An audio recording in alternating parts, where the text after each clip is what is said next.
Chuck E. Cheese's, known as a place where a kid can be a kid, isn't as innocent as people make it out to be.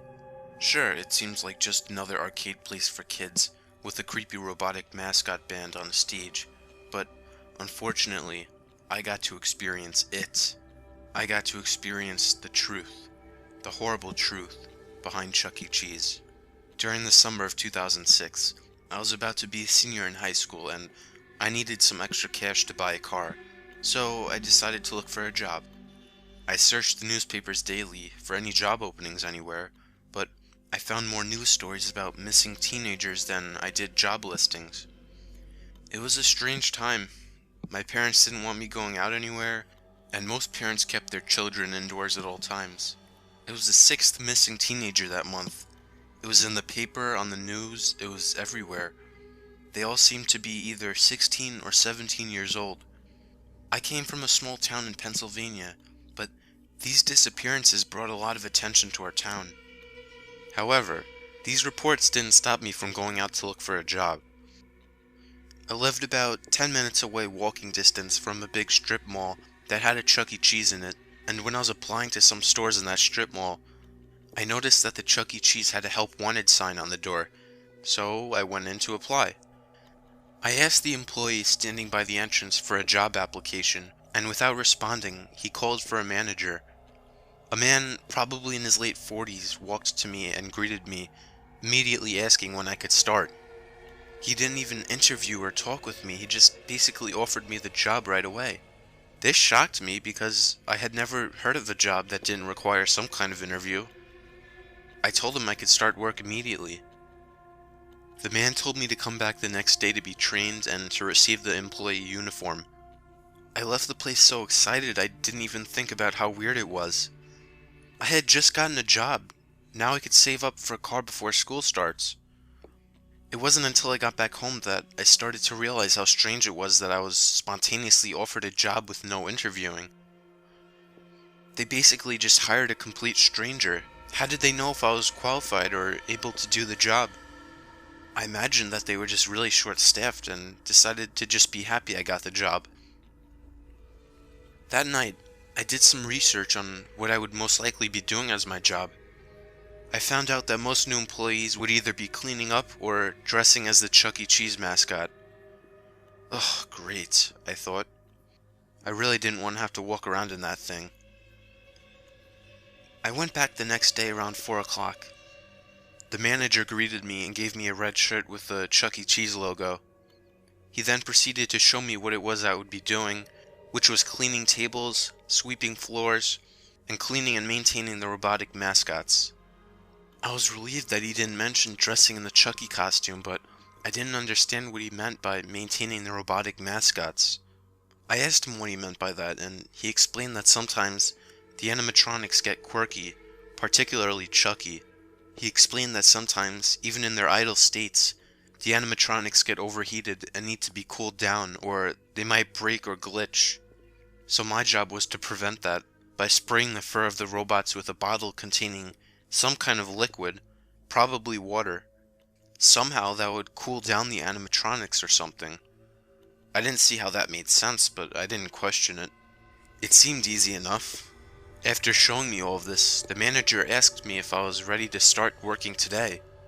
I was shocked, but I was anxious to make money, so I told him yes. It was only then that he finally introduced himself as John and asked me for my name. After I introduced myself, he seemed in a hurry to leave. Before I stopped him and asked him if he needed my personal information and worker's card since I was only 17. He chuckled and responded, "Don't worry about that, bud. This job is off the books." I asked him what I should start doing and when my shift ended. He told me to clean tables for now and to leave when instructed. After this, he stormed out of the building without even saying goodbye or good luck. I stood there, feeling awkward and extremely confused. What kind of job was this? Leave when instructed? How long were they going to keep me in here? And they didn't need any of my information? I got started cleaning tables and continued to do so for a while. It wasn't so bad so far. About an hour into my shift, An employee told me to go backstage and clean up the robots before their show. John, the manager, had showed me the stage earlier, and cleaning these furry robots seemed easy. I filled a bucket with soapy water and brought some paper towels over to the robots. They all seemed perfectly clean, just like I expected. Why would they get dirty in the first place? But I figured I should just do it anyway. I started with the character all the way on the right, the human one dressed like a chef. I rubbed a damp paper towel around its face, not that it changed much. It looked just as clean afterwards. I repeated this process until I reached the Chucky robot, which was all the way on the left side. This one definitely seemed the most realistic, even to the point where it was really creepy. How could little kids find this shit entertaining? I couldn't understand it. Apart from all the other robots, the Chucky one actually seemed pretty dirty, particularly around the mouth. So I scrubbed around the robot's mouth with a damp paper towel. It was weird though, this robot was softer than the others. Just as I finished, the robot turned its head to me and opened its mouth. I jumped back and almost screamed out loud. I walked around to the other side of the robot to see if its head would follow me. It didn't. It seemed obvious to me right away that the Chucky robot was left on for some reason. I didn't really think much of it after that. After another hour of sitting in that room, I had to resume cleaning up tables and floors while the robots did their show. Besides that, it was a pretty easy and boring night. Eventually, an employee came and told me to go home. I think it was almost 9 o'clock when I left. On my way home, I felt kind of happy. I had found such an easy job so quickly. I didn't mind it at all. Most of the shift I had spent in that room, watching those idle robots. At the end of the night, I fell asleep pretty quickly, but around 3 in the morning, I woke up to the sound of something coming from outside. It was incomprehensible at first, but pretty soon I could make it out to be a very high-pitched, creepy laughter.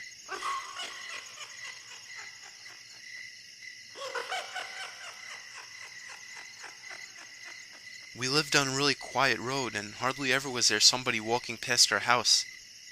I felt a bit unnerved, but I got up to look out my window. I lifted the blinds up and peeked out the window. The streetlight outside provided enough light to see the side of my property, along with the street and the woods across the street.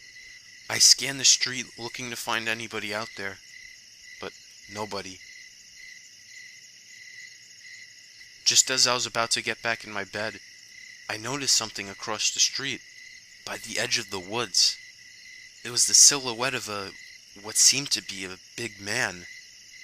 From where he was standing, the light didn't reveal any of his features. All I could see was the black figure facing my window. I pulled down the blind and jumped back into my bed. I almost wanted to tell my dad about it, but I didn't want to seem like a baby. What kind of fucking creep was standing out there like that? Whatever. They're out there and I'm in here, I thought. I tried to fall asleep, but for a whole hour all I could think about was the figure I saw outside, and wondering if it was still out there. I finally got the courage to lift up my blinds and check again. He was gone. Oh, what a relief. I pulled the blinds back down, and after that, I fell asleep relatively quickly. The next day, I went back to work at around 4.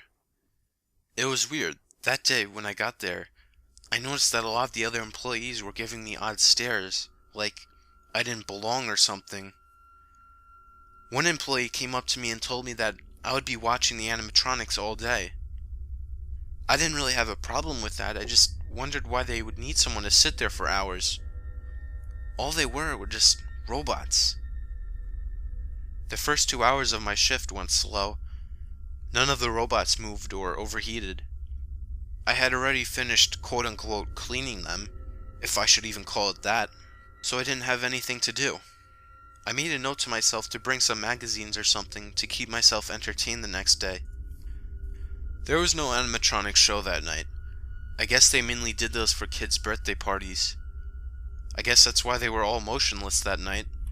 Anyway, sitting around these robots for hours with nothing to do, it gave me time to observe some things, like how the curtains were covered by some kind of electronically moving wall, and how two of the robots that were sitting down still managed to be the same height as the other robots that were standing up.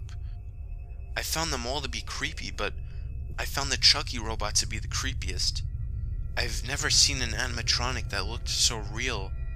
It genuinely looked like some kind of giant mouse or rat, as stupid as that sounds. The way it was just facing the curtains with the creepy smile on its face, it made me a bit uneasy. Before I could examine it anymore, one of my superiors came behind the stage and told me to take my lunch break. I asked her what the point of my job was and pointed out that I hadn't done anything. Her response was, "Your job is more than meets the eye." What? What are you? Before I could finish my sentence, she walked away. This beyond confused me, and I just thought the girl was a straight-up weirdo. Why would I have reason to think otherwise? During my half-hour lunch, I got a 50% discount on all food from the place, which was nice. While I was eating, another employee, probably in his early 20s, walked up to me and, looking very spooked, said, "Get out of here, while you still can." Before I could respond, he walked quickly to the exit of the building before disappearing for me to never see him again. Wow, there sure are a lot of creeps working here, I thought to myself. But what can you expect, though, when they hire anybody that walks through their doors? When my break was over, well, technically my whole job was a break. I never did anything. But when my lunch break was over, I walked back to the backstage, but when I opened the door to enter, the Chucky robot was facing the door with a big smile on its face. I almost fell back from fear and shock, but curiosity made me instantly walk up to the robot and examine it. I thought it was turned off. I gave the robot a few knocks on the arms to see if it would react. The arms didn't even feel like they were made of plastic under the fur. It felt like I was knocking on an actual arm. The robot then turned to face me again. What the hell was up with this shit? This thing was so realistic, I didn't even want to be in that room anymore, let alone for 3 more hours. I thought for a second that maybe it was overheating and spazzing out, so I sprayed it with the bottle. This only made it more glitchy. Its mouth started to jerk up and down, and its eyes closed. A sickening, squeaking sound erupted from the robot. Fuck, don't tell me I broke it, I thought. The motion stopped, and it opened its eyes again. I wasn't gonna try that again. I went to go sit back down and just try to ignore it. I wanted to get through the shift quickly without scaring myself too much. But when I sat down in the chair and looked up, the Chucky robot had yet again turned to face me. I didn't like this. They made this thing too realistic. I spent the next few hours sitting there uncomfortably with the robot's eyes watching me. I was thinking about what the girl had said. Your job is more than meets the eye? And that weird guy. Get out of here while you still can? What the fuck does that mean? Are they planning on killing me or something? What a stupid nerd. He's probably just trying to be an asshole. I checked my watch repeatedly, anxious to get out of there. I was waiting for somebody to come in and tell me that I could leave like the previous night, but nobody came in. It was 10 o'clock exactly, so I decided to just leave. I walked out the back door of the stage and left it open, in case somebody needed to get in there and turn off the robots. As I walked toward the exit of the building, I realized that there wasn't anyone in sight. Some lights had already been shut. I guess